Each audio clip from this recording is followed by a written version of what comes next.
Assalamualaikum warahmatullahi wabarakatuh. Sebelum menginjak ke acara, kita lihat video dulu. Monggo dipersilakan.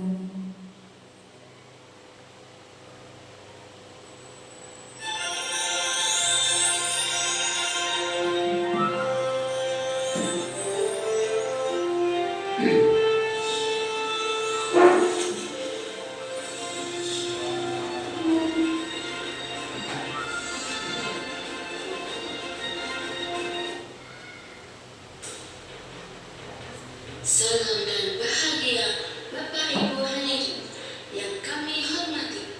Selamat bergabung di SDN Nazareth.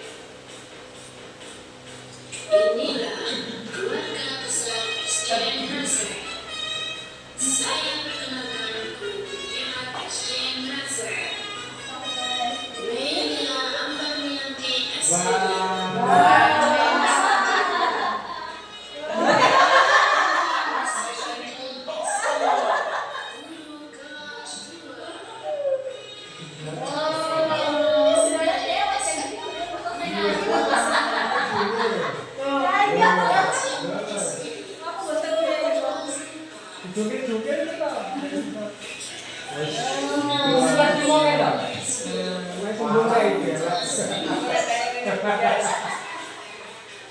Nani Pujiati SPD SD, guru kelas 6.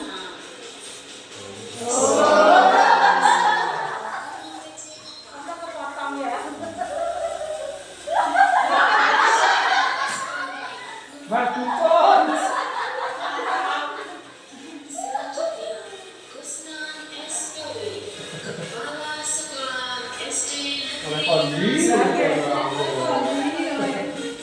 Hadirin yang berbahagia, selanjutnya marilah kita ikuti pembahasan pembelajaran mendalam.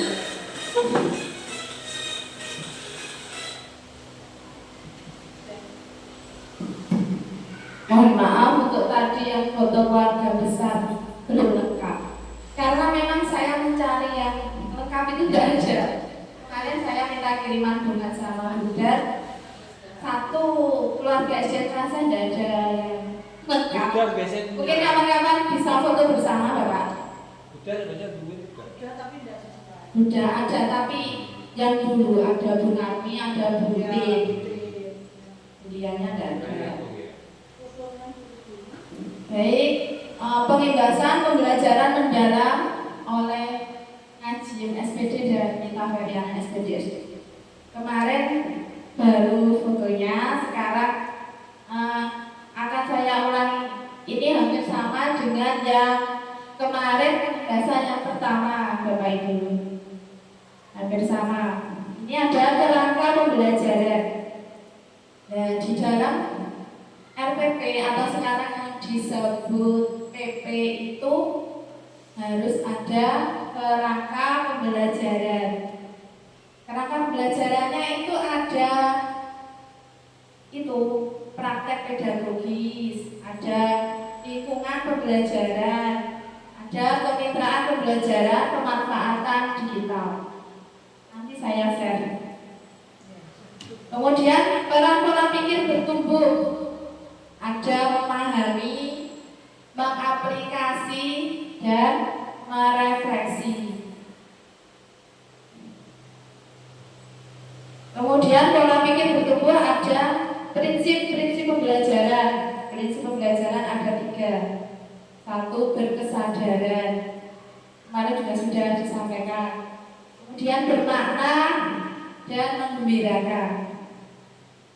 Profilnya ada 8, kalau dulu ada 6, kalau sekarang ada 8. Nah, sekarang langsung, apa perbedaan antara modul ajar dengan PP mendalam atau yang sekarang disebut PP? PP itu RPP, Bapak Ibu.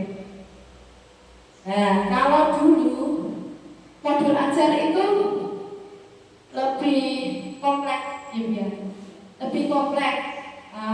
Di dalam informasi umumnya ada identitas modul, ada kompetensi awal, ada profil belajar Pancasilanya, juga ada sih sekarang, tapi lebih itu ada modul pembelajarannya juga digunakan. Kemudian ada juga tujuannya, kegiatan belajaran, refleksi. Jadi kalau modul ajar itu lebih banyak, lebih kompleks. Sedangkan kalau PP yang sekarang itu lebih sederhana. Jadi langsung kita mau mengerjakan apa ya? Misalnya di dalam pembelajaran di kelas itu langsung ada di PP. Seperti istilahnya skenario yang kita lihat. Kemudian ada lagi, apa perbedaan modul ajar kurikulum merdeka dan deep learning? Nah, ini saya rangkum aspek dari beberapa aspek. Kalau aspek pendekatan, kalau kurikulum merdeka itu lebih fleksibel sesuai dengan kebutuhan siswa. Kalau deep learning pemahamannya mendalam. Kemudian metode, dari segi metode. Kalau kurikulum merdeka itu ada diskusi, terus ada proyek, ada eksperimen. Kalau deep learning ada penelitian, refleksi, problem solving, jadi lebih ke permasalahan. Kemudian peran siswa.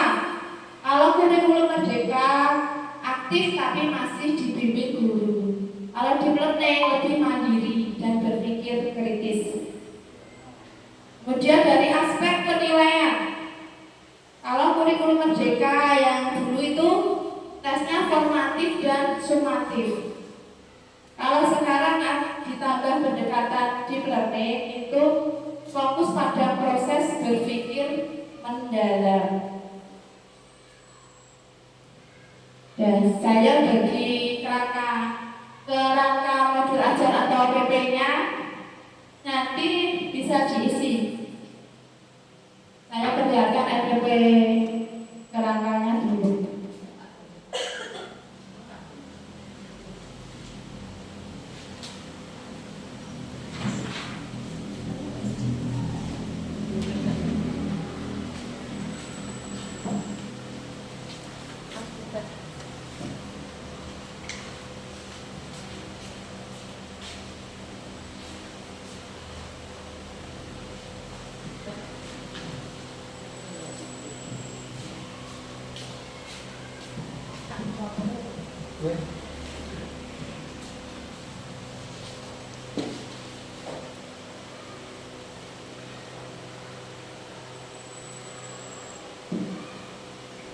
Nah, di situ contoh kerangka pembelajaran. Mohon maaf, saya sambil duduk gitu. Ada kerangka pembelajaran di situ. Yang pertama perencanaan pembelajaran. Hampir sama dengan yang dulu ditulis nama jadi nama gurunya, nama bisa kelas atau semester. Kemudian mapel apa? Fase. Kalau kelas 1, 2 fase A. Kalau kelas 3 dan 4 fase B. Kelas 5 dan 6 fase C. Kemudian ada alokasi waktu. Misal besok mau praktek itu 2 JP. Berarti berapa? 2 kali 35, bukan 2 JP. Nah, di kemarin kan sudah ada kerangka pembelajaran. Di situ ada dimensi profil. Di situ dimasukkan semua dimensi profilnya, ada 8. Nah, Bapak Ibu guru bisa memilih. Kalau misal 2 JP berarti yang dicetak maksimal 3. Jadi pilih 3 mana yang paling mendekati dengan proses pembelajaran Bapak Ibu. Di situ ada 8 dimensi profil lulusan dicetak. Kemudian bawahnya ada desain pembelajaran. Desain pembelajaran ada 4: tujuan pembelajaran, praktek pedagogis, lingkungan pembelajaran, dan pemanfaatan digital. tujuan pembelajaran hampir sama dengan modul ajar yang dulu. Kan ada CP, TP, ATP, kemudian ada tujuan pembelajarannya. Kemudian kalau praktek pedagogis misalnya itu menggunakan metode apa, ditulis di situ. Misal di PBL atau PJBL atau metode ceramah tapi diiringi dengan apa supaya lebih mendalam lagi. Dan di situ praktek pedagogisnya. Kemudian setelah praktek pedagogis ada lingkungan pembelajaran. Jadi lingkungan pembelajaran maksudnya di sini kita akan melakukan pembelajaran di sekolah, di kelas, berarti lingkungan pembelajarannya di ruang kelas. Kemudian ada pemanfaatan digital. Misal mau ngajar pakai LCD atau misalnya menunjukkan ke anak-anak video menggunakan laptop, berarti itu termasuk menggunakan pemanfaatan digital. Jadi diisi pemanfaatan digital laptop atau LCD proyektor, atau bisa mau menunjukkan misalnya video dari YouTube, alamatnya dicantumkan di pemanfaatan digital, alamatnya misalnya www apa itu, dan itu dicantumkan. Setelah itu ada pengalaman belajar. Ini hampir sama dengan yang modul ajar yang dulu Bapak Ibu.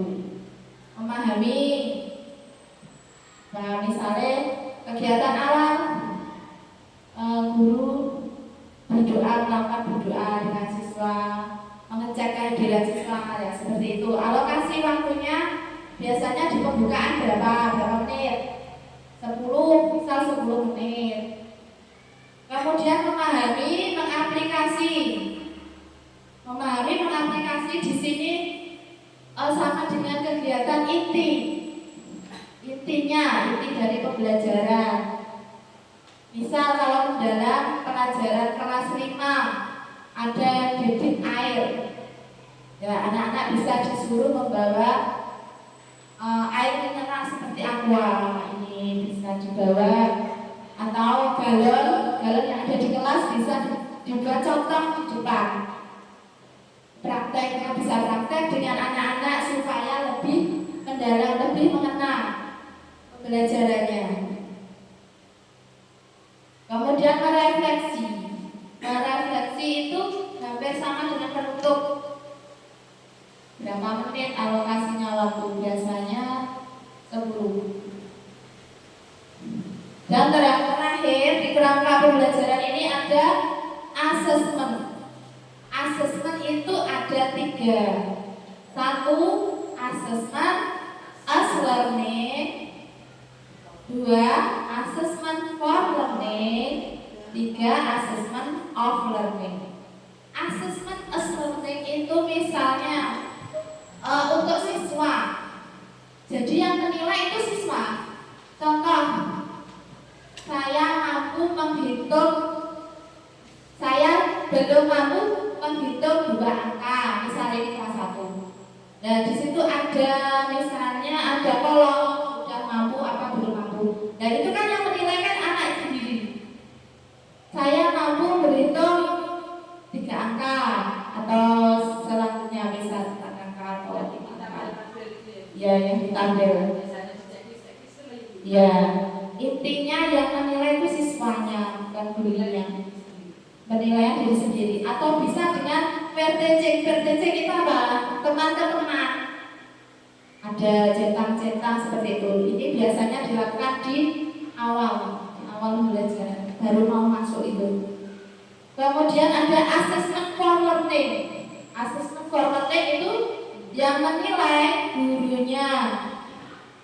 Misal ada tugas, ya setiap hari di kelas misalnya kerjakan ulangan harian, atau kerjakan tugas setiap hari terus dinilai, itu juga termasuk assessment for learning. Di sini juga sebenarnya ada rubrik penilaiannya Bapak Ibu, tapi belum saya cantumkan. Kemudian yang terakhir ada assessment of learning.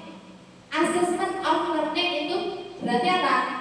Di akhir pembelajaran. Contohnya ulangan semester akhir atau STS dulu tengah semester. Kalau sekarang kan ya kemarin ada tengah semester atau akhir semester, itu termasuk assessment of learning. Ini baru kerangkanya.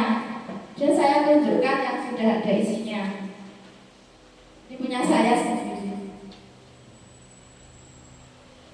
Mungkin juga belum sempurna, belum terlalu baik ini. Ini contoh yang punya saya. Nama, identitas, pelajaran apa, fasenya apa. Ya, nama tulis. Ya. Mari begitu. Kemudian dimensinya dipilih 3. Kalau 1 kali pertemuan maksimal 3 yang dicetak. Bisa sebenarnya semua dicetak, tapi itu untuk 1 tahun pembelajaran. Kalau untuk 1 kali pertemuan itu cukup 3 yang dicetak. Ya, maksimal. Kemudian tujuannya bersama dengan yang dulu. Praktek pedagogisnya menggunakan discovery learning, lingkungan sekolahnya di kelas. Pemanfaat digitalnya saya tidak ada, makanya saya track. Kalau memang tidak ada, nggak usah diisi atau disetrek saja. Kemudian ada memahami, ini hampir sama dengan yang modul ajar yang lalu. Nah, ini intinya. Ini yang besok saya gunakan praktek jika supervisi Pak Kusna. Belum gitu, sistemnya belum ada. Kemudian merefleksi bagian penutupnya seperti itu. Nah, di sini ada asesmen. Ini belum saya ganti ya. Asesmen for learning, observasi selama kerja kelompok, of learning, presentasi kelompok dan tulis. Ya.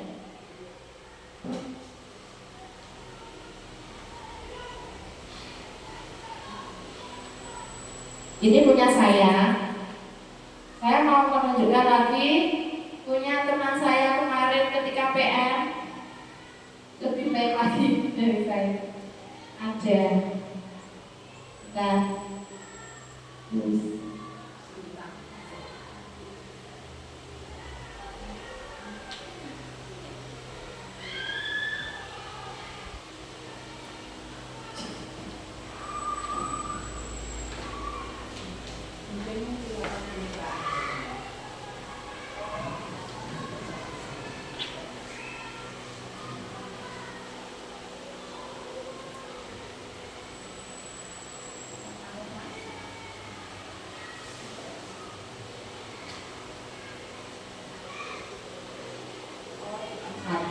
diajarin Sri Utami ini yang kemarin yang ditunjuk dari SDN ke Mamang. Jadi besok saya ketika I2 di SD ke Mamang, dan muridnya Bu Sri Utami ini yang akan jadi modelnya. Nah, ini contohnya. Ini pelajaran matematika kelas 1, materi penjumlahan. Jadi dia itu mendalamnya apa? Menggunakan alat bantu kancing baju untuk menjelaskan kepada murid-muridnya. Nah, di sini ada 7 kebiasaan anak hebat. Ini keliru DPL-nya ini. Harusnya 3 ya.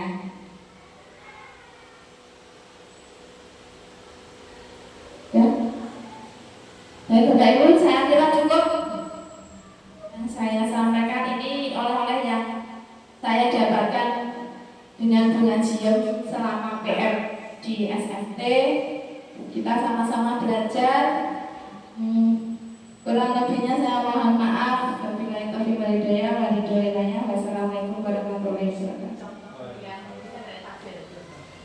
Oh, tabel. Asesmennya. Oh iya ya.